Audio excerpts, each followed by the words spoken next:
Hey guys, so really quick video on how you can possibly fix the issue if your Dell laptop, the touchpad is not working. So someone wrote here, did you get a different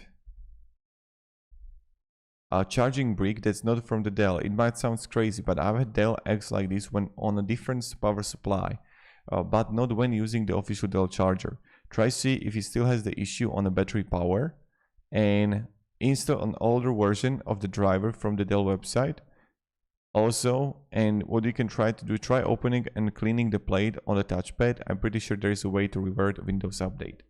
So yeah, thank you very much for watching. Hope this helped you a little bit, and have a great day and goodbye.